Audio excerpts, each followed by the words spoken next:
ලියා ගන්න මාතෘකාව ජෛව ගෝලයේ අන්තිම එක. ජෛව ගෝලය.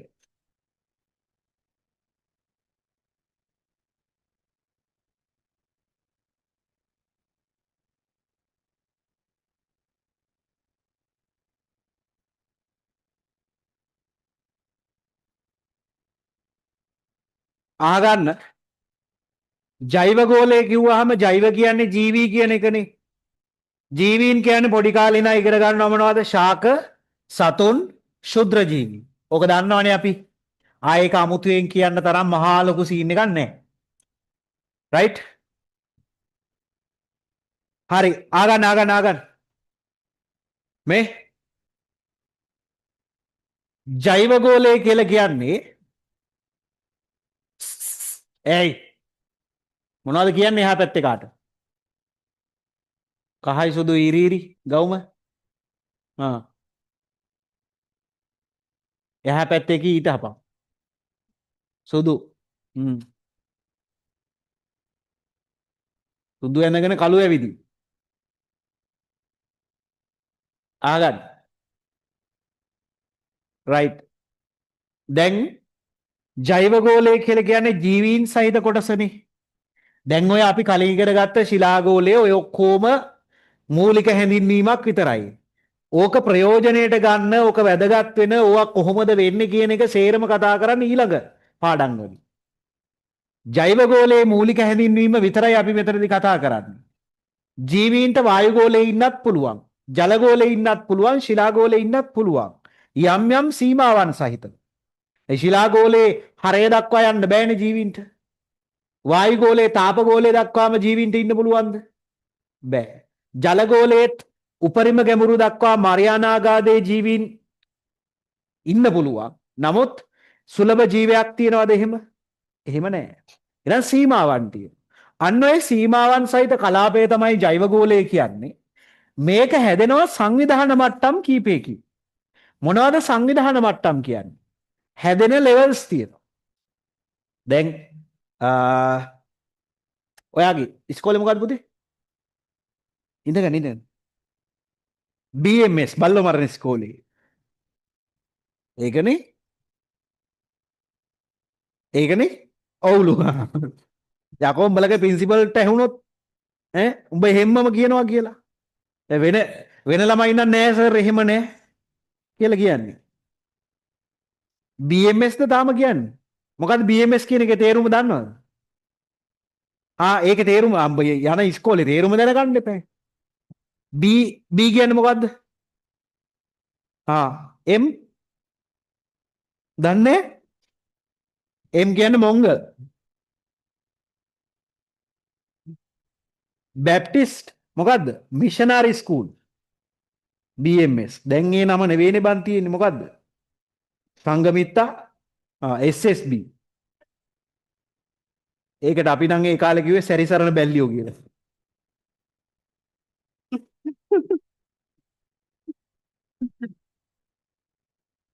ඇයි ක්‍රයිස්ට් චර්ච් එකට කිව්වේ මොකද්ද? ඇල ළඟ සෙන්ට්‍රල්. එහෙමනේ. දන්නේ නැද්ද ඒවා? හරි. දැන් ඉතින් උන්ට එහෙම කියන්න එපා. එහෙම තමයි නමුත් කියන්න එපා. රයිට්? පවුනේ. හරි. ආගන්න. දැන් ඔයාලගේ පන්තියේ ළමයි කීයක් ඉන්නවද? ඔයාට නෙමෙයි පන්තියේ ළමයි කීයක් ඉන්නවද? කියහන්කෝ.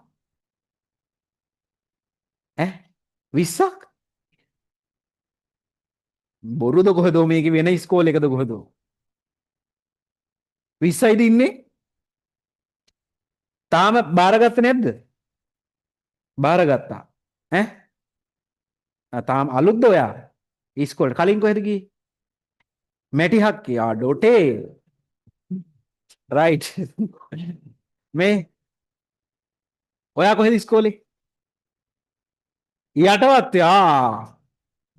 නේද? නියමයි. ඉස්කෝලේ යටවත්තේ. එතකොට ඉස්කෝලේ ළමයි කීයක් ඉන්නවද මේ පන්තියේ? පන්තියේ ළමයි කීයක් ඉන්නවද? 56යි. ඔබ පන්ති බාරද? හරියටම දන්නවා. හරි. මේ දැන් සමහර ඉස්කෝල තියෙනවා පුතේ ඒ ලෙවල් පන්තියේ ආර්ට් සෙක්ෂන් එකේ එක ළමයයි. ඒත් ඉස්කෝලේ ගුරුවරු 3-4 දෙනෙක් ඇවිල්ලා උගන්වනවා. ලංකාවේ එහෙම ඉස්කෝල තියෙනවා අදටත්. දැන්ටත් ළමයි 5-6 දෙනා ඉන්නේවත් තියෙනවා. එක ළමයයි ඒත් උගන්වනවා. දැන් කොල්ලොන්ට නම් ඔය අත්දැකීම ඇති ඉස්කෝලේට ආර්ට් පන්තියේ ඉන්න එකම කොල්ලා ඌ වෙන්න පුළුවන්. ඈ දැන් ඔය ඒ දවස්වල ලෑලි අඹේ ඉස්කෝලේ හිටියා ඌ විතරයි කොල්ලෙට ඉන්නේ පන්තියේ. ඒ වගේ. හරි ඒ වගේ එක ළමයෙක් හිටියත් ඒක පන්තියක්ද නැද්ද? එක ළමයෙක් හිටියත් ඒක පන්තියක්ද නැද්ද? පන්තියක්. දැන් මේ අචින්ත අයියා ඉන්නේ. අචින්ති තම්පි චිම්පන්සි රයිට්.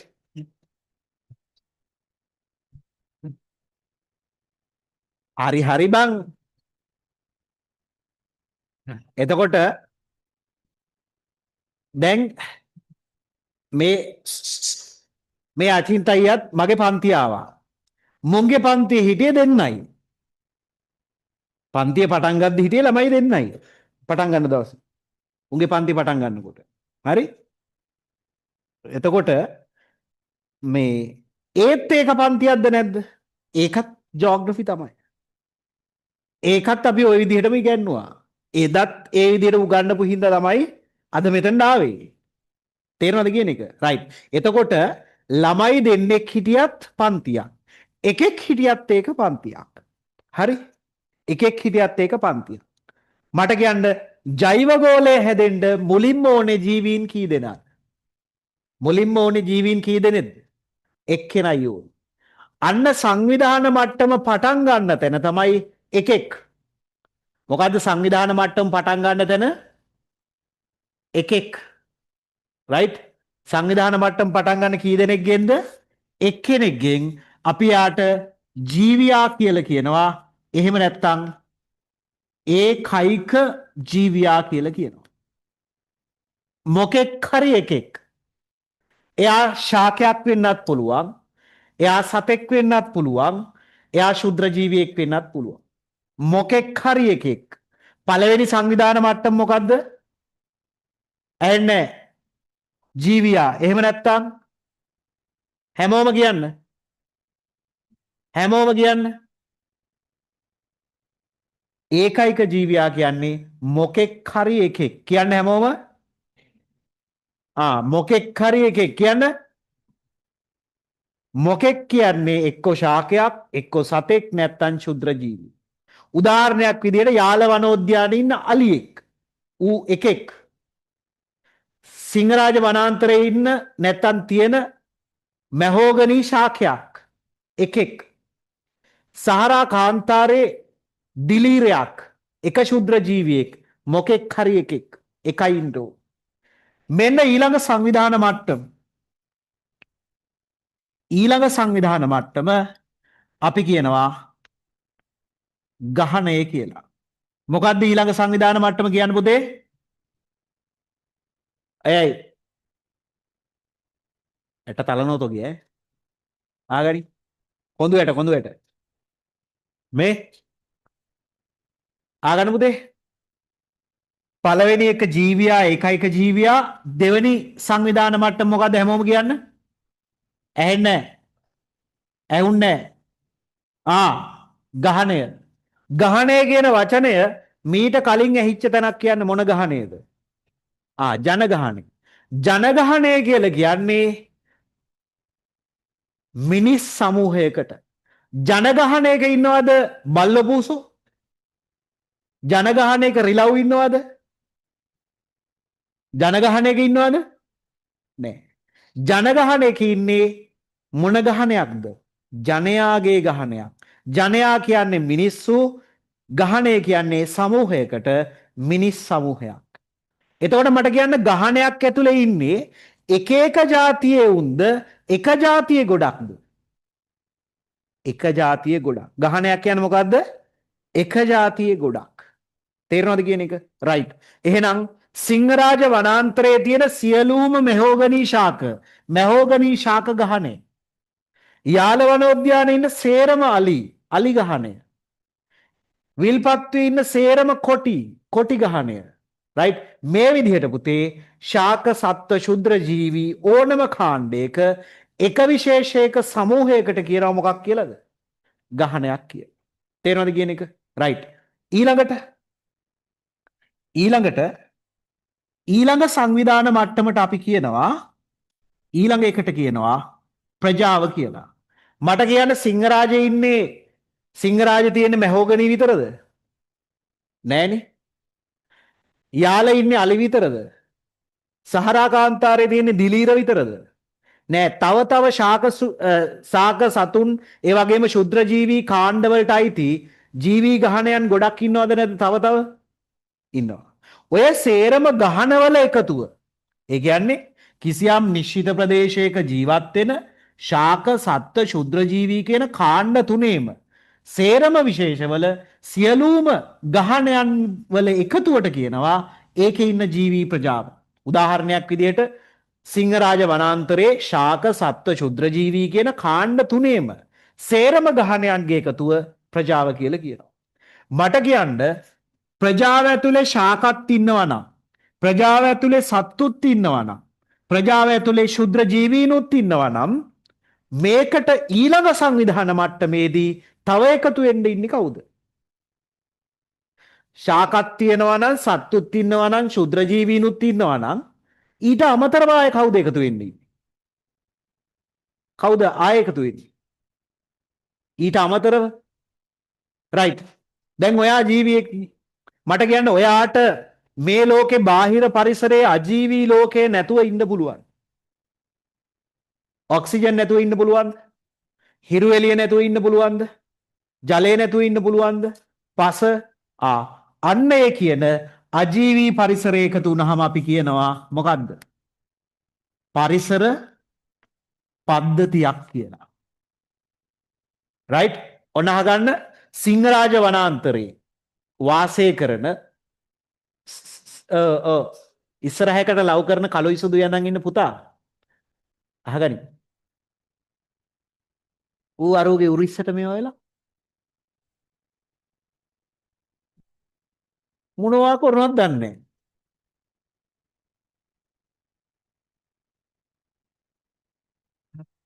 මට බයයි බං.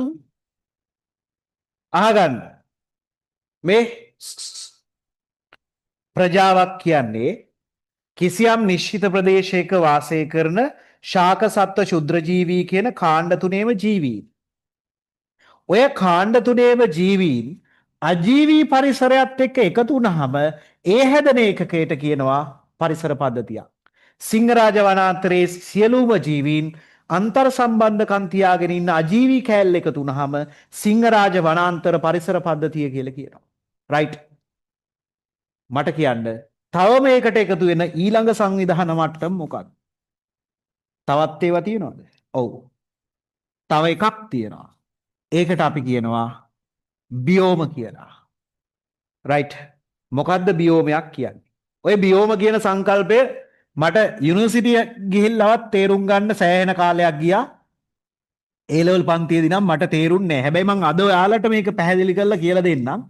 මොකද්ද බියෝමයක් කියන්නේ කියන එක සම්බන්ධයෙන්. රයිට්. එතකොට බියෝම හා සම්බන්ධයෙන් කතා කරද්දී මොකද්ද බියෝමයක් කියන්නේ කියන එක සම්බන්ධයෙන් අපිට පැහැදිලි අදහසක් තිබ්බේ නැත්තම් රයිට් පැහැදිලි අදහසක් තිබුණ නැත්තම්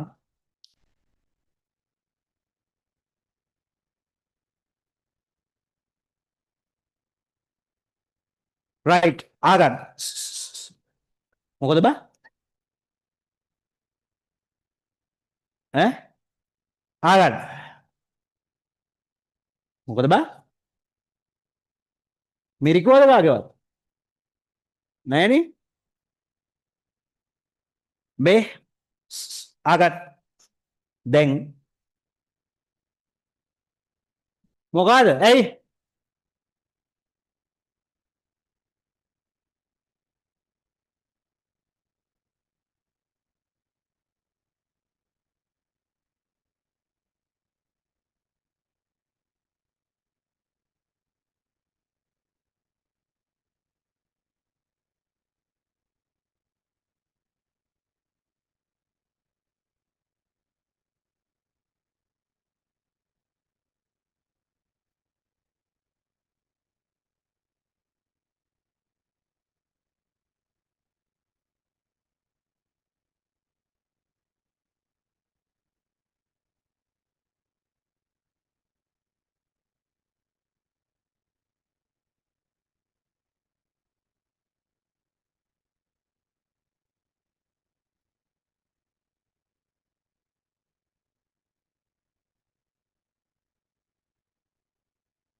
සංකීර්ණ මාර්ගය මම මේ කියලා දෙමින්.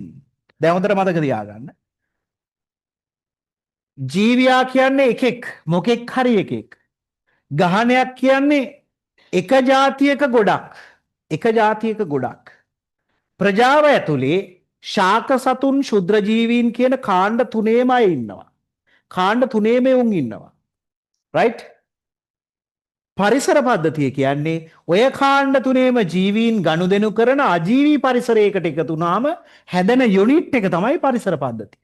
සිංහරාජ වනාන්තරයේ ඉන්න ජීවීන් ටිකට අජීවී පරිසරයක එකතු වුණාම සිංහරාජ වනාන්තර පරිසර පද්ධතිය හැදෙනවා. රයිට්? එතකොට මොකද්ද බියෝමයක් කියන්නේ? බියෝමයක් කියන්නේ පුතේ දැන් සිංහරාජ වනාන්තරය ගන්නකෝ.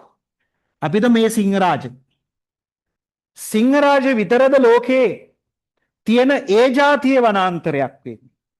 මට කියන්න සිංහරාජයට අපි කියන සිංහරාජ වනාන්තරයට මොන වනාන්තරයක් කියලාද කියන්නේ?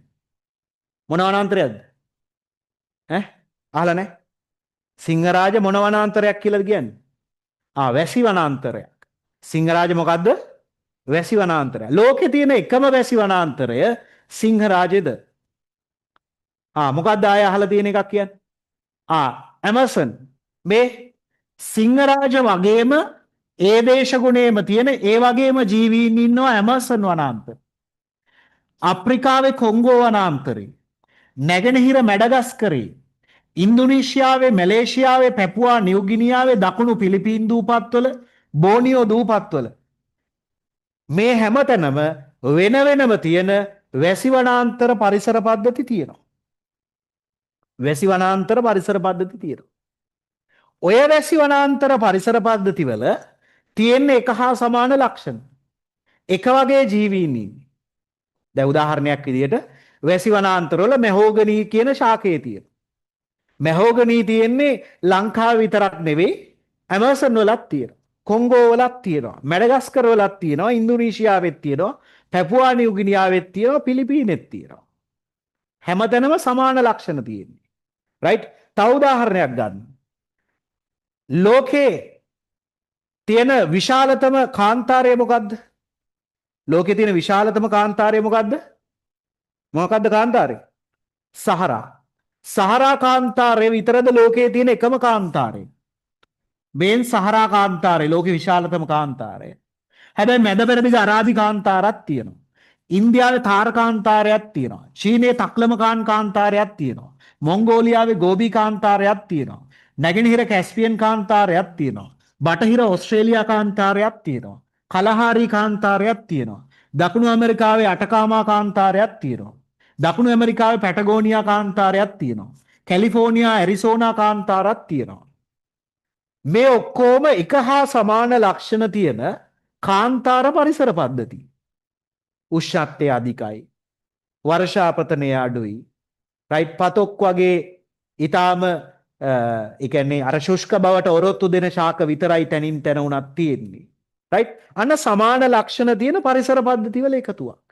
රයිට්? එහෙනම් හොඳට මතක තියාගන්න බියෝමයක් කියන්නේ භූගෝලීය තැන් තැන්වල ව්‍යාප්ත වෙලා තිබුණත් සමාන ලක්ෂණ තියෙන සමාන පරිසර පද්ධති වල එකතුවට අපි කියනවා මොකක් කියලාද? මොකක් කියලාද? බියෝම. ඇහෙන්න හැමෝම කියන්නේ මොකද්ද? බියෝමේ. රයිට්? බියෝමයක් කියන්නේ පුතේ අන්න ඒ වගේ සමාන පරිසර පද්ධති වල එකතුවක්. රයිට්? දැන් ලියා ගන්න ජෛව ගෝලයේ යටතේ. ඒ යටතේ ලියා ගන්න. ඒ යටතේ ලියා ගන්න. ඒ යටතේ ලියා ගන්න. ඒ යටතේ ලියා ගමු. පෘථිවි භෞම පද්ධතියෙහි පෘථිවි භෞම පද්ධතියෙහි පෘථිවි භෞම පද්ධතියෙහි පෘථිවි භෞම පද්ධතියෙහි පෘථිවි භෞම පද්ධතියෙහි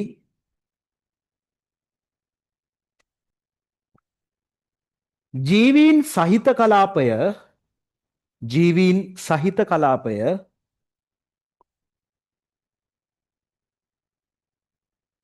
ජීවීන් සහිත කලාපය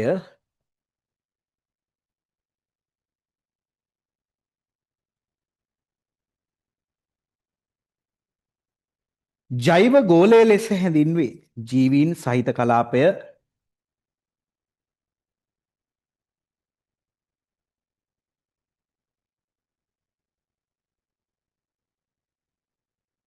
ජීවීන් සහිත කලාපය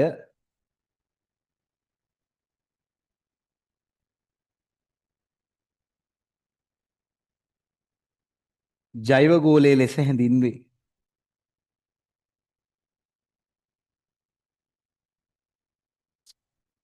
right.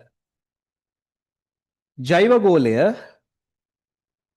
ජෛව ගෝලය ජෛව ගෝලය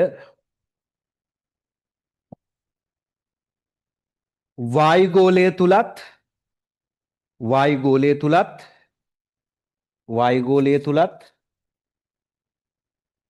ජල ගෝලය තුලත් ජල ගෝලය තුලත්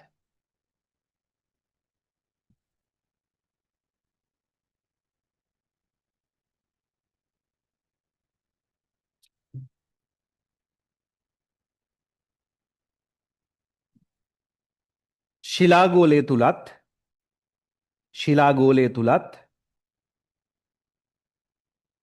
යම් යම් සීමාවන් සහිතව ශිලා ගෝලය තුලත් යම් යම් සීමාවන් සහිතව යම් යම් සීමාවන් සහිතව ව්‍යාප්ත වේ යම් යම් සීමාවන් සහිතව ව්‍යාප්ත වේ.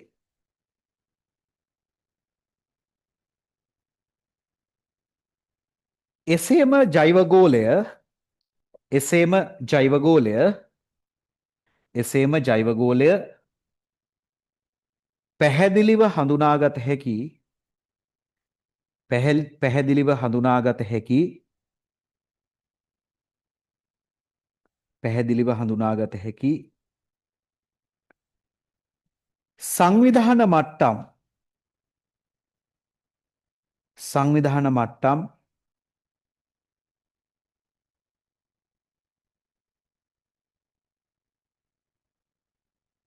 කිහිපයකින් සංවිධාන මට්ටම් කිහිපයකින් සමන්විත වේ. සංවිධාන මට්ටම් කිහිපයකින් සමන්විත වේ. right. ඔය සංවිධාන මට්ටම් සෙට් එක එක්කෝ පහලට නැත්තම් හරහට ලස්සන්ට රවුම් කර කර ඔය විදියට දාන්න රවුම් වෙනුවට කොටු දාන්න බෑ. රවුම අඳින්න පැන්සලින්. කැත වුණාට කමන්නේ. රවුම හරියට ආවේ නැති වුණාට කමන්නේ try කරන්න අතින් අඳින්න.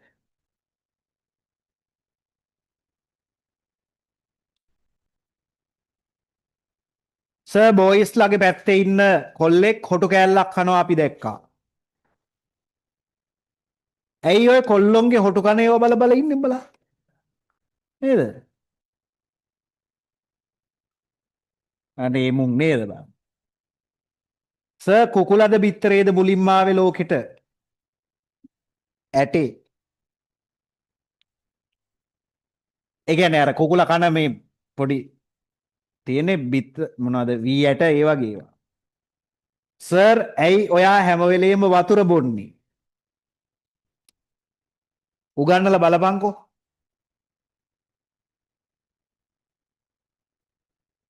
වතුර නැතුව උගන්නන්න පුළුවන් ඊට පස්සේ මගේ උගුරට තමයි කෙලවෙන්නේ.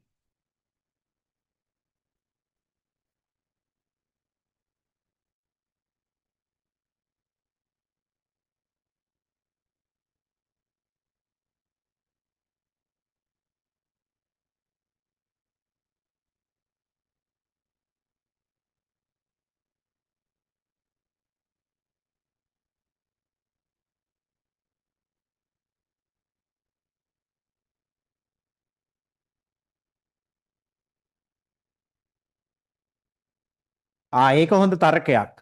සර් දැන් සාමාන්‍යයෙන් කඩේකට ගියත් කඩේ මිනිස්සයා පාරිභෝගිකයට සර් කියලානේ කියන්නේ. එතකොට අපි සර්ගේ පාරිභෝගිකයෝනේ.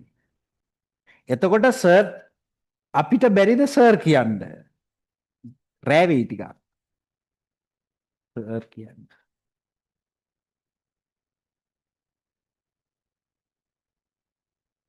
සර් පානය කරන්නේ උණු කර නිවාගත් ෆිල්ටර් ජලයද?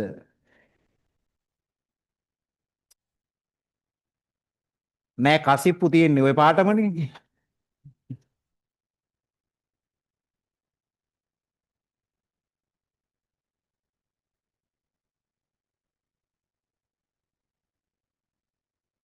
සර් මං යාළුවට කිව්වා මම පොතට මොකද කවරයක් දාන්න කියලා. ඌ මට බැන්නා මං දාගන්නම් තෝ පැහෙන්නේ නැතුව හිටපන් කියලා. ඌ ගොනෙකි සර්. ඒක උට කියපන් මට කියන්නේ. හරිද ඇඳලා ඉවරද? මැටිහක්ක ඩොටේ නෙවෙයි සර් කෝච්චි පාරකුත් තියෙනවා.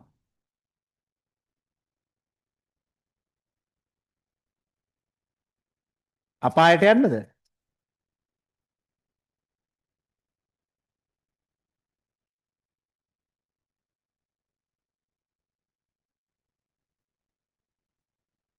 ඇයි සර් දෙහිවල අලිත් ඉන්නේ? මොකද්ද? දෙහිවල ඇත්තේ මොනවාද ප්‍රශ්නයක්? එක සත්තු. දෙක ලුණු රසය. තුන ඇඹුල් රසය. රයිට්? එම දෙහිවල ඇත්තේ මොනවාද? නේ? එකත් හොඳ කතාවක්.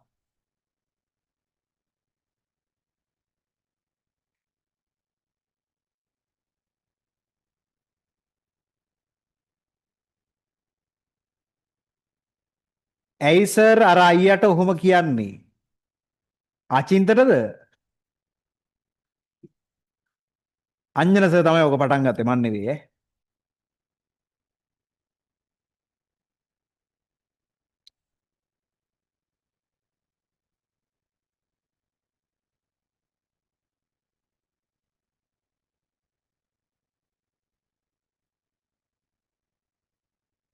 ඈ. රාජු උගන්නනවා වගේ.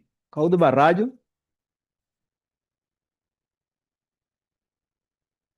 ඉන්දුනිස්සගේ O level ඉංග්‍රීසි ක්ලාස් එකේ ක්ලාස් ෆීස් කීයද? ඒකේ ක්ලාස් ෆී එක පුතේ 1500යි කියලා කිව්වා. එතකොට මේ ගිය සතියේ ආපු දරුවෝ හිටියා.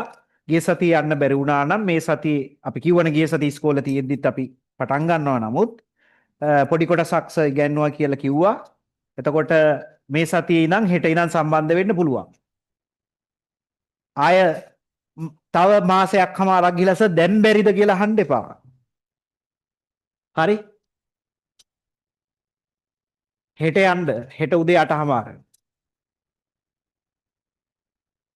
O level කරන්න නැති අය දැම්මේ නැත්තම් දාලා හරි කරන්න. ඒ කියන්නේ අඩුපාඩු තියෙනවා නම් නැත්තම් යන්න බෑනේ ෆැකල්ටි වලට සමහර ඒවාට. එතකොට එහෙම නැත්තම් සම්පූර්ණ කරගන්න ජෙනරල් එකෙන්. ජෙනරල් එක අද එකට තියෙනවා සර්ගේ. අද එකට තියෙන්නේ මගේ අපේ පන්ති ඉවරලා එකට තියෙනවා. එතකොට ඒකත් බලන තැන් තියෙනවා. දැන් ඔය මේ පිට රටවල් වලට යද්දී ඔය යුරෝප් වලට එහෙම යද්දී ජෙනරල් එක බලන්න. රයිට්. අනුමාත්‍රකාව ලියා ගන්න. ජීවියා ඇලයිරක් ඒකයික ජීවියා. අනුමාත්‍රකාව දාගන්න ජීවියා ඇලයිරක් ඒකයික ජීවියා. රයිට්. ඒ යටතේ ලියා ගමු. අනුමාත්‍රකාව ජීවියා ඇලයිරක් ඒකයික ජීවියා. ඒ යටතේ ලියා ගන්න. ඒ යටතේ ලියා ගන්න. ඒ යටතේ කිසියම් නිශ්චිත ප්‍රදේශයක වාසය කරන ඒකයික ජීවියා යටතේ කිසියම් නිශ්චිත ප්‍රදේශයක වාසය කරන කිසියම් නිශ්චිත ප්‍රදේශයක වාසය කරන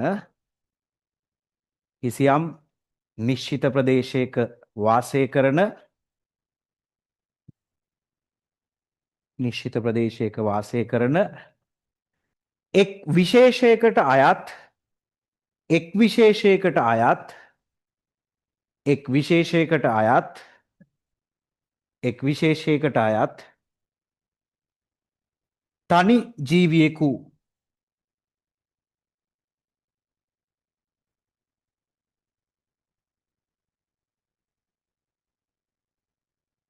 තනි ජීවියෙකු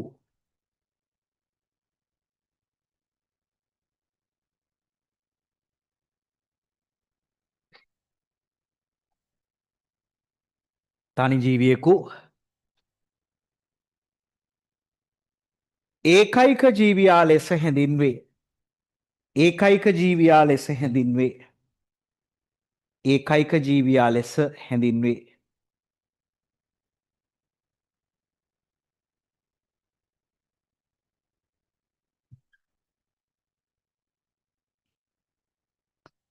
අදාළ ජීවියා ඒකටම අදාළ ජීවියා අදාළ ජීවියා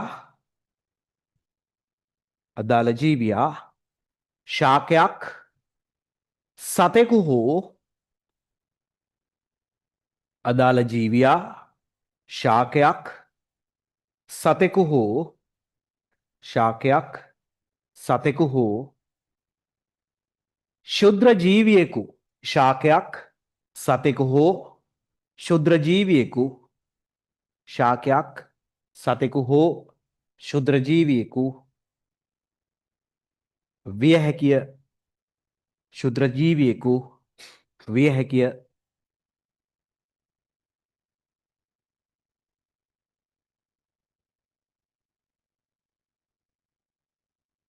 උදාහරණ දාගන්න සිංහරාජ වනාන්තරයේ ඇති උදාහරණ දාගන්න සිංහරාජ වනාන්තරයේ ඇති සිංහරාජ වනාන්තරයේ ඇති සිංහරාජ වනාන්තරයේ ඇති මැහෝගනී ශාකයක් සිංහරාජ වනාන්තරයේ ඇති මැහෝගනී ශාකයක් සිංහරාජ වනාන්තරයේ ඇති මැහෝගනී ශාකයක්. සර් ඔච්චර සැරයි කියලා හිතුවේ නෑ. හිත රිදුනා. එහෙම නැතු උගන්නන්න බෑනේ බා. අවශ්‍ය වෙලාවේදී සැර වෙන්න ඕනේ. අවශ්‍ය වෙලාවේදී හොඳ වෙන්න ඕනේ. නැත්තම් ඉතින් මේ වෘත්තිය කරන්න නේද? හරි. අනුමාත්‍රකාව දාගන්න ගහණය. ගහණය.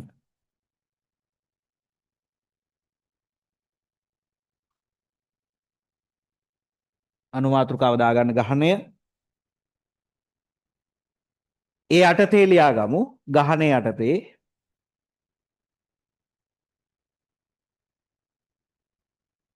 කිසියම් නිශ්චිත ප්‍රදේශයක වාසය කරන කිසියම් නිශ්චිත ප්‍රදේශයක වාසය කරන කිසියම් නිශ්චිත ප්‍රදේශයක වාසය කරන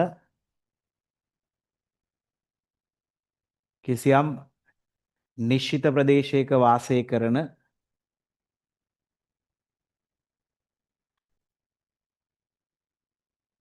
එක් විශේෂයකට අයත් එක් විශේෂයකට අයත් එක් විශේෂයකට අයත් ජීවීන් සමූහයක් එක් විශේෂයකට අයත් ජීවීන් සමූහයක් එක් විශේෂයකට අයත් ජීවීන් සමූහයක් ගහණයක් ලෙස හැඳින්වේ. ගහණයක් ලෙස හැඳින්වේ. ගහණයක් ලෙස හැඳින්වේ. අදාළ ගහණය ඒකටම අදාළ ගහණය අදාළ ගහණය ශාක සත්ව හෝ අදාළ ගහණය ශාක සත්ව හෝ ශාක සත්ව හෝ ශුද්‍ර ජීවී ගහණයක් ශාක සත්ව හෝ ශුද්‍ර ජීවී ගහණයක් විය හැකිය. ශාක සත්ව හෝ ශුද්‍ර ජීවී ගහණයක් විය හැකිය.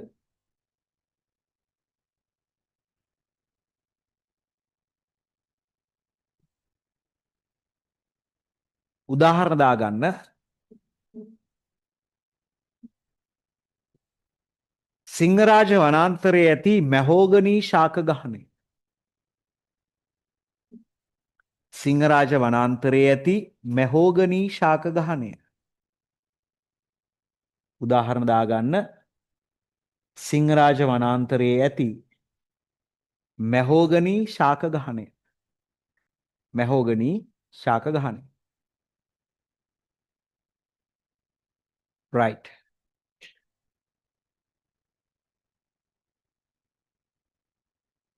ඊළඟ එක දාගන්න ප්‍රජාව. ඊළඟ එක දාගන්න ප්‍රජාව. ප්‍රජාව.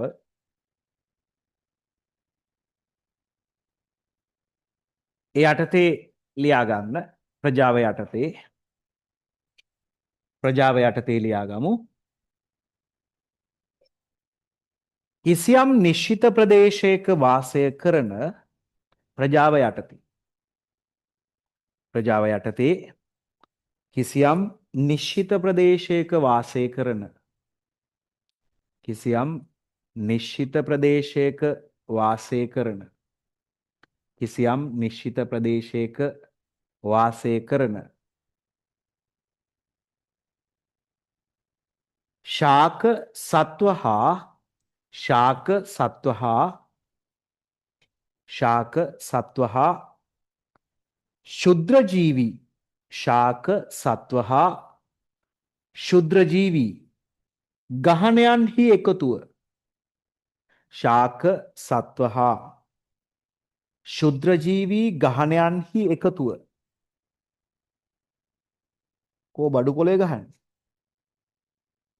ශාක සත්ව හා ශුද්‍රජීවී ගහනයන්හි එකතුව එහි ජීවී ප්‍රජාවයි එහි ජීවී ප්‍රජාවයි එහි ජීවී ප්‍රජාවයි උදාහරණ දාගන්න සිංහරාජ වනාන්තරයේ ජීවී ප්‍රජාව උදාහරණ දාගන්න සිංහරාජ වනාන්තරයේ ජීවී ප්‍රජාව සිංහරාජ වනාන්තරයේ ජීවී ප්‍රජාව right ඊළඟ එක දාගන්න පරිසර පද්ධති ඊළඟ එක පරිසර පද්ධති පරිසර පද්ධතියකට ලියාගමු වේගය වැඩිද ඈ ඔව් වේගෙන් ලියන්න වේගෙන් ලියන්න පුරුදු වෙන්න එපා නේද හරි එහෙනම් හිමීට ලියන්නකො පරිසර පද්ධති යටතේ කිසියම් නිශ්චිත ප්‍රදේශයක කිසියම් බණ කියනවා වගේ නේද කම්මැලි කිසියම් නිශ්චිත ප්‍රදේශයක වාසය කරන ජීවී ප්‍රජාවක් කිසියම් නිශ්චිත ප්‍රදේශයක වාසය කරන ජීවී ප්‍රජාවක් වාසය කරන ජීවී ප්‍රජාවක් අන්තර්ක්‍රියා දක්වන ජීවී ප්‍රජාවක් අන්තර්ක්‍රියා දක්වන ජීවී ප්‍රජාවක් අන්තර්ක්‍රියා දක්වන අන්තර්ක්‍රියා දක්වන අජීවී පරිසරයෙන් සමන්විත වූ අන්තර්ක්‍රියා දක්වන අජීවී පරිසරයෙන් සමන්විත වූ අජීවී පරිසරයෙන් සමන්විත වූ ක්‍රියාකාරී ඒකකය ක්‍රියාකාරී ඒකකය ක්‍රියාකාරී ඒකකය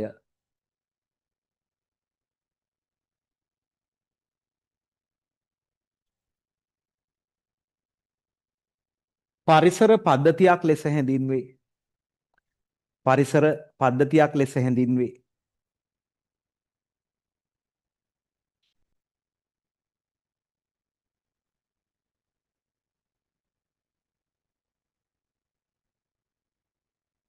ඊළඟ එක දාගන්න බියෝම අන්තිම එක.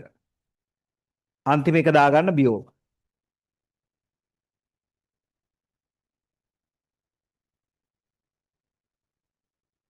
බියෝම යටතේ ලියාගමු.